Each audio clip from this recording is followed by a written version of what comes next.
Hey everyone, Nathan here on another episode of Unscripted. I have Sharon Papo with me today. Sharon, welcome to the show. Thank you so much. I'm so delighted to be here. So first of all, let's tell our audience what you're focused on today, because I'm sure our audience would love to know. Absolutely. My name, again, Sharon Papo. My pronouns are she, her, and I am the co-founder of LGBTQ eLearning with Dr. Cornell Verdea Woodson. And we have an e-learning course called Building LGBTQ Inclusive Workplaces. And it's a great course. Thank you, first of all, for letting me be a part of that and actually take it. I think 80% of the way through. I am going to finish it, I promise. I feel like I don't know too much about this space, which is why you're on. Why did you feel like there was a need to create the course? Because clearly, I always assumed that there was lots of stuff out there, so maybe not. So curious as to why you went down this path to create it.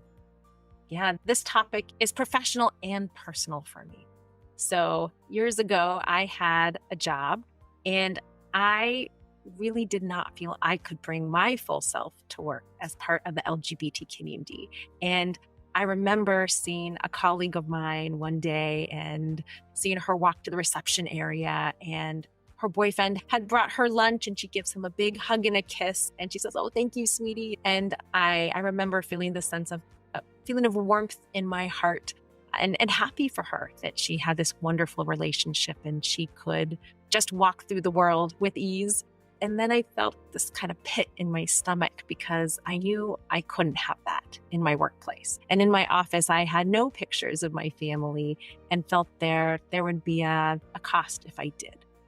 And when I left that job, I decided that I was never going to work in a workplace where I didn't feel I could fully show up as myself. And helping other workplaces create inclusive cultures is what this eCourse does. And that's what I want in the world. And I know that people need tools. And when we looked around at what was out there, we realized that we wanted to make an eCourse that was interesting, engaging, and we worked really hard to do that. We spent years really putting together the content with all of our expertise. We've been trainers for decades, and we brought in a professional documentary filmmaker. We brought in an animator. We had 16 people sharing their personal stories because we knew that we need to touch both the head and the heart, and as we're talking about this issue.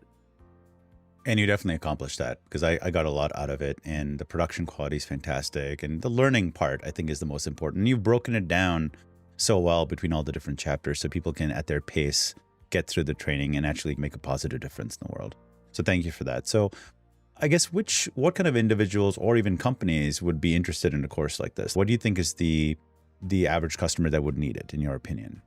Yeah, companies reach out for different reasons. Sometimes there's been an HR complaint, and that is a time that people may realize, okay, we need some training and support for our team.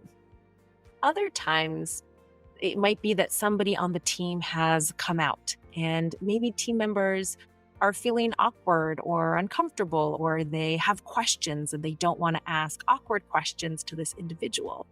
And in that case, having a course like this is a really great way to help team members have a better understanding of what a team member might be going through without putting the pressure on that team member to educate everybody. Because sometimes what happens when someone comes out and maybe team members are uncomfortable about or feeling awkward about using a new pronoun if someone came out as transgendered or non-binary, is sometimes they might avoid that person or try not to interact.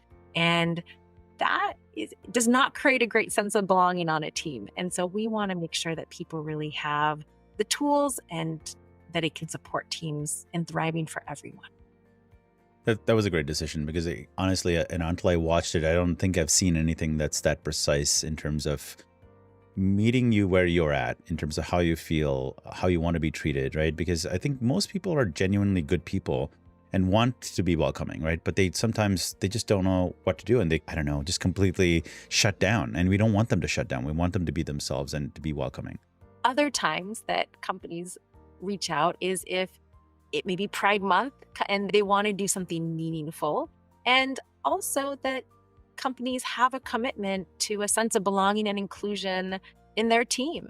And this is a great way of living that value. And our dream and how it's being utilized in some companies is that the course has actually been included as part of employee orientation. And so companies are saying, this is a value of ours, and we don't want problems, complaints, issues later. So we want to make sure that people have this base level of knowledge and education, just like you would for a sexual harassment training. Yeah. And so it's making sure everyone starts knowing this is a value and with a base level of information and knowledge. I really like that. That's setting the stage right from the onset of you coming into a company, understanding what the values are, what we expect you to respect, expect you to make everyone feel welcome. That's a great setting of the stage, I think, personally.